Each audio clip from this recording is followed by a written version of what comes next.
Yoo yaa hordoftoota kiyya baga gammaddan isiniin jedha.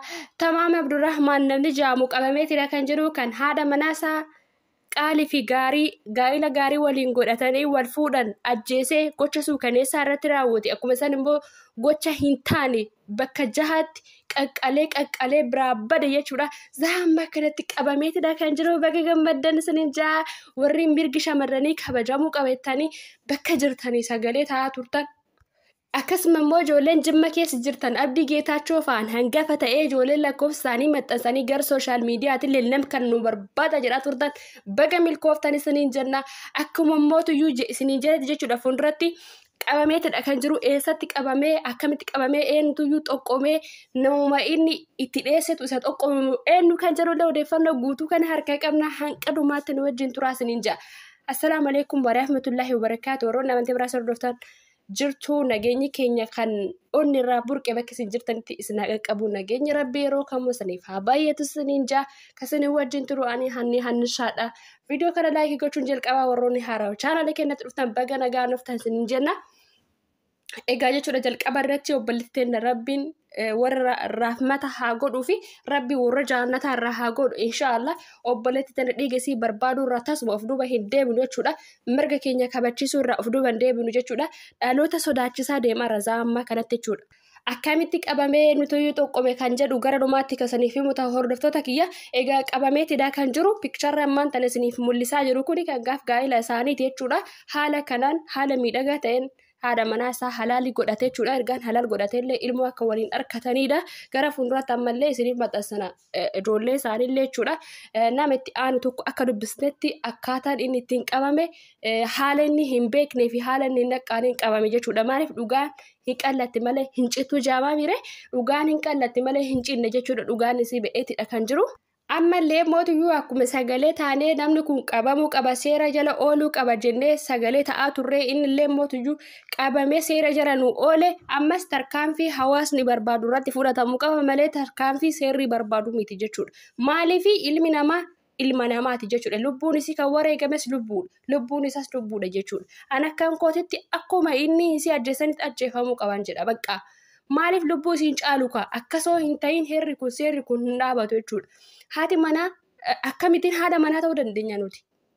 Akkamitti haadha manaa ta'uu dandeenya kanaatti? Akkamitti shamarri takka gaa'ela uummatuu dandeenya? Akkamitti dhiirri tokko gaa'ela godhachuu danda'a?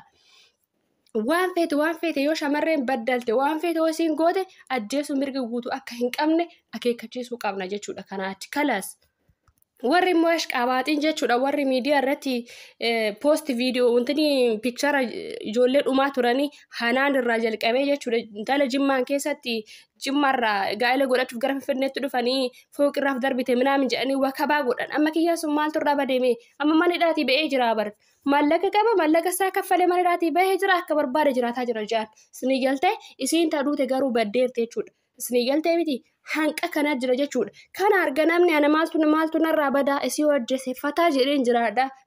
Mana hidhaatitti bardallabaniit hojii uumanii fi nyaata si nyaatu fataa jechaa jiraatachitti jechuudha. Isinii galtee manni hidhallee toleefi jira jechuudha. Wanni isaan yaaddeessu tokkoyyuu hin jiru jechuudha. Kanaafuyyuu kun tasumaayyuu ta'uu hin qabu jechuudha. Akkuma taqaawwamnee nuu qabamuu qaba jennee nama jalatti godhanii qaban malee qallitti hin qabame sitti fakkaatedha. Akkaataan itti qabamanii sitti kennutaa jechuudha. Nama itti aanutuyyuu na dubbise isinii galtee. Dubbisee jechuudha. Nama isaanitti aanu dubbisee jechuudha. Nama odeeffannoo guutuu harkaa qabuun dubbisee jechuudha. Akkaataan itti qabame jechuudha. Magaalaadhuma Jimmaa keessatti qabame jechuudha kiyyaan kun. Maaliif dhugaan hin qallatte malee hin cittu waan ta'eef jechuudha. Kanaafuyyuu nuti taqaawwamuu keenya itti fufa jechuudha. Kanaaf kiyyaa kuni akkuma inni si ajjeesitti ajjeefamuu qabaan jedhan. Maaliif lubbuun isiitiif lubbuun isa wanti waladda ta'e hin jiru jechuudha. Tokkuma jechuudha. Kanaachitti dhaloonni itti deemu kuni sodaataatti deema jechuudha. Akkamittiin isa jaalladhe akkamittiin nikaatti hidhadhee akkamittiin itti heerumu maaliif hin ajjeesa? Oo jira fanillee viidiyoon sawwara. Maali akka kana sodaan keessa kennu guuttanii? Itoophiyaa keessatti jechuudha haadholee keenya mirgi isaanii kabajamuu qaba. Akkuma isin immoo shamarran mirgi isaanii kabajamuu qaba jechuudha. Mirga ofii dhabaa jiran ishii Mallas Zeenaa jechuudha. Mirga guutuu qabdi shamarranii jee mirga akka barbaane demokraasii akka barbaadan jiraadha. Namni shamara takka gudeede akkamitti harkaanfi akkamitti irratti fudhatama ture. Amman tana garuuyyuu bakka akkuma arganitti namni dubartii daffareellee akkuma barbaadee jiraata. Namni lubbuu dubartiis baase akkuma barbaadee jiraata. Seerri hin jiru jechuudha Itoophiyaa keessa. Seerri hin jiru jechuudha. Kanaafuyyuu fitee jedhaa ba'ee al tokko dhugaa rabbi jechuudha. Maaliifi obbolaa keetii bar ati akkamitiin tidaarii qabattee jiraachuu barbaadda. Kanaafuu keessattuu shamarran taqaawwamuu qaba wanta kana jechuudha. Taqaawwamuu qabna. Hiriira bahuu qabna. Hiriira irratti bahame taqaawwamuu qabna. Kiyyaa kanarratti tarkaanfiin guddaan irratti fudhatamuu qabu jechuudha. Tarkaanfiin guddaa fi guddaan irratti fudhatamuu qabu jechuudha. Waan fitoo siin balleessiti isin galtee waan fitoo siin balleessiti ajjeesuu qabu. Gara miidiyaa kanaan immoo wanta biraatti taasifamaa jira.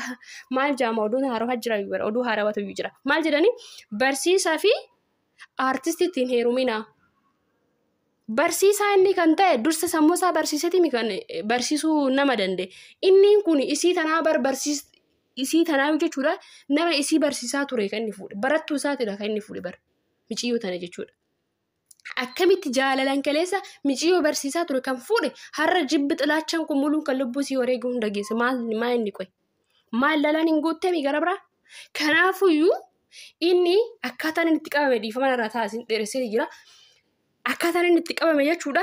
Miliquu barbaade inni guututti biyya bahuu barbaadinna ani hin beeku jechuudha. Seegiltee osoo deemaa yeroo magaalaa Jimmaa jedhutti qaban jiran. Garuu namni isa tokkome namuma isa beeku. Namuma inni infermishina wajjin hin qabu.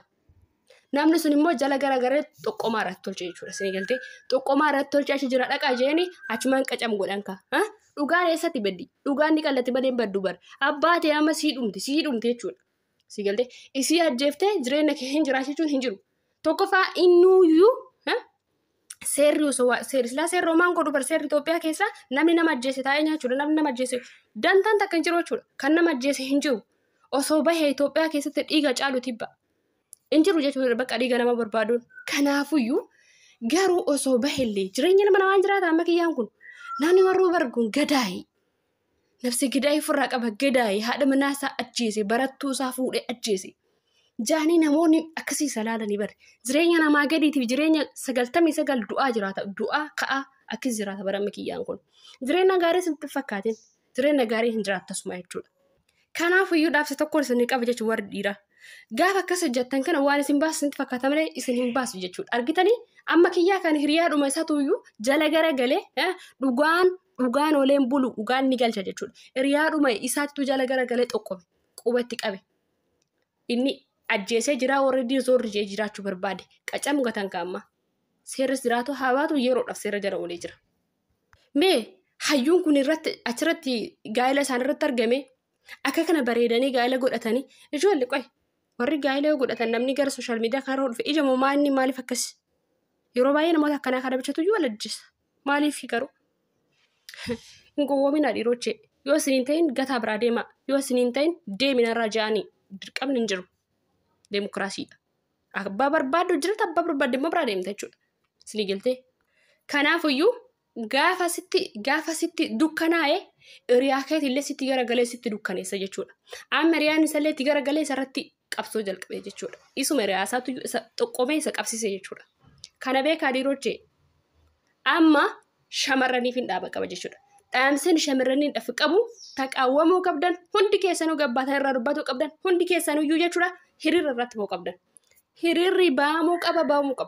Shamarran akkamitti nama jaalatanii nama jaalatamanii ajjeefaman. Abbaa manaa isaaniitiin akkamitti ajjeefaman. Tarkaanfiin guddaaf guddaan mucaa kanarratti fudhatamin shamarran keenya rakkoon isaanii itti fufaddeemaa jira jechuudha. Dhaabbataan jiru jechuudha. Shamarran meeqatu iyyuu dhume ijoota meeqa dura. Amajjee shaniin ta'u ammaan shamarran haga 4-5 dhumanii jiran. Maaliif kun horii seetamosa lubbuu namaati bara. Kanaafuyyuu taqaawwama gabbaa hiriira ba'aa mirga keessan kabachiisa yoo jiraachuu feetan isiniin jedha. Waan hojjetuttaniif guddaa galatoomaadha. Odeeffannoo kana akka isiniif dhiyeesse ana hanniidha.